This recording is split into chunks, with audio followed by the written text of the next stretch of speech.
بخيل كان قيري عقو بشارية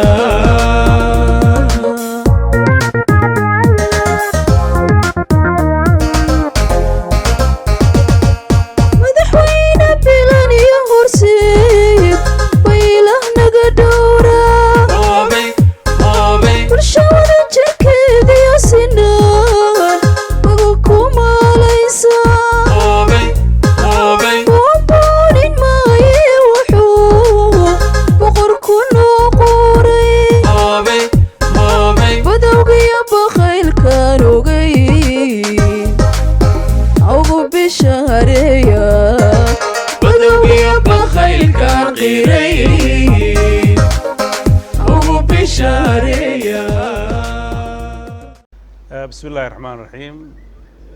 قولها وسير رضا حمناها كجوغة قدون كقبلك iyo degmada iyo xubnaha golaha deegaanka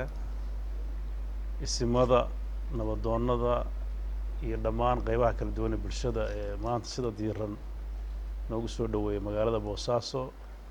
safar muddo dhowr casho qaatay oo aan ku tagnay magaalada Kismaayo markii ugu horreysay aad baan iga mahad celinayaa waana inaga raali gelinaynaa dib u dhac yar oo nagu yimid muddada aad taagneedeen waxaan aad iyo aad ugu faraxsanahay in aan isku soo guriyo noqonnay annagoo nabad ah iyo idinkoo nabad ah waxaan rajaynaynaa haddii ilaahay idmo muddada soo socotana inaan howlihii shaqo ee aan Boosaaso u sii joogay ay sii socon doonto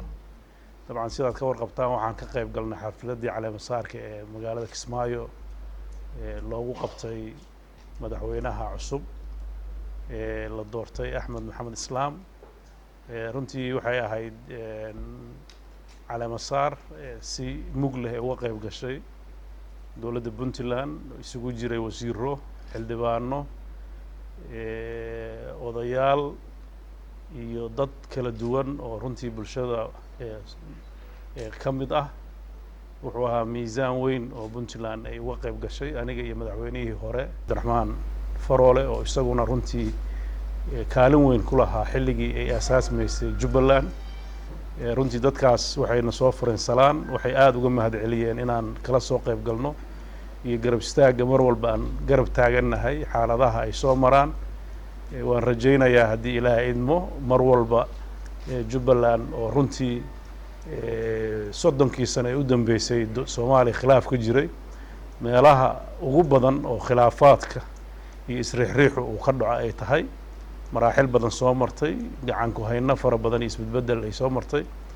ugu dambeyn iyada oo Soomaalida kaashanaysa Puntland qayb kale waxay ku guuleysatay inay maamul ay dhisato nidaam dawladeed ah oo aanan noqonayn mid la kala qabsado ee mid loo tartamo oo lagu kala guuleysto ee noqon doona haddii ilaahay idmo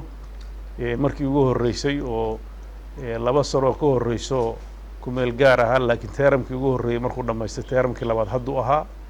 si nabadgelyo ah oo runtii hufan buu ku dhacay dadkuna aad ugu faraxsanaayeen runtiina annaga muddadii aan joognay dadka reer Puntland abaal badan ay ugu hayaan inay mar walba inay Jubbaland istaagto inay jecel yihiin iyaga iyo Soomaalidii kale ee ka soo qayb gashay meel walba kale isaga timid runtii arrintaas waxay ahayd arrin mar walba muhiimadeeda leh inkastoo dad aad u fara badan oo Soomaali ah oo xildhibaano iyo senataro iyo mas'uuliyiin kala duwan isugu kala yimaadeen halkaas laakiin wafdiga Puntland runtii qiimo gaar ah ayuu u lahaa annagana runtii waan ku faraxsanayn inaan walaalahayn meel walba ay joogaan isteedyada kale maadaama Puntland mar walba nidaamka federaaliga iyadoo ay saldhig u ahayd state kasta oo sidaas oo kaleeto ay wax la soo gudboonaadaan ama doorashooyin iyo xaflado dhiganayo ama dhibaatooyin kale ay yimaadaanba mar walba Puntland waxay diyaar u tahay isteedyada Soomaalida oo dhan inay garab istaagto waxa ay ka mudan tahayna ay mar walba ay siiso iyadana waan rajaynaynaa runtii magaalada nabadgelyadeedu 100% bay ahayd culaysyo dhinacyada ka saaran xuduudaha oo dhinacyada waxa ka jira nimankii nabadiidka ahaa hawada iyo badana culays baa ka saarnaa dhinaca dhaqaalaha duruuf adag baa ka jirtay waxaan rajaynaynaa haddii ilaahay idmo dadka Soomaaliyeed meel kasta ay joogaan inay bulshada badan oo halkaas ku dhaqan culayska dhaqaale oo saarnaa iyadana in looga gurmado gaar ahaan dadka reer puntland waxay filayaan inay maadaama dad ganacsataana la ahaayeen in ay maalgelinta maadaama magaaladii degan tahay ay ka qayb qaataan waan ku faraxsanahay shirkado fara badan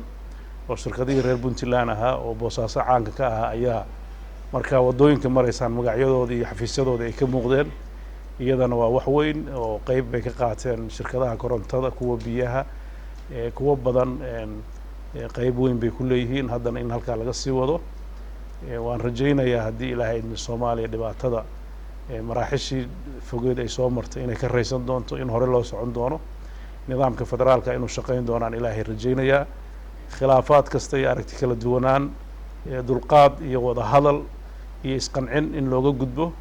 nidaamkeenna weli curdunka inuu taabagalaan rajaynayaa khilaafka dowladda federaalka iyo jubbaland u dhexeeyana waxaan rajaynayaa inay puntlandna diyaar u tahay inay kaalinta kaga aadan ka qaadato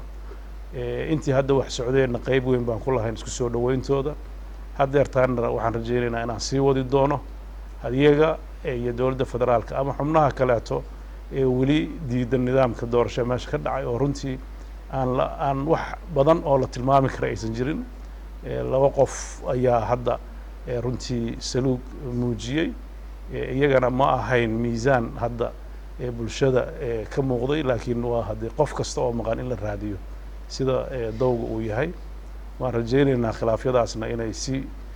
hufan oo degan inay ku dhammaadaan annagana waxaan rajaynaynaa maadaama federaalkaas aan saldhig u nahay inaan ilaalino nidaamka dawliga ah iyo dowladnimada ku dhaqankeeda iyo dowladnimada taabagelinteeda iyo sharciga iyo kala dambeynta inaan gacmaha iswada qabsanno arrintaas ku dadaalno dadka kale markaasaan waxaan ugu baaqno ay macno yeelanayaan annaguna runtii waan uga mahad celinaya dadka reer puntland inay muujiyeen 21 sano oo ismaamul ah xaqiiqdii waa arrin taariikhda cusub ee soomaaliya baal dahab ka geli doonto isma maamulin keligeeda ay u gacan hadisay mujtamaca soomaalida kaleeto inay ka qayb qaato dhismahooda iyo dowladnimadooda aad baan iniga mahad celinaya soo dhaweynta iyo dadaalkaas labadaba waa mahadsantihiin wasalaamu calaykum waraxmatullahi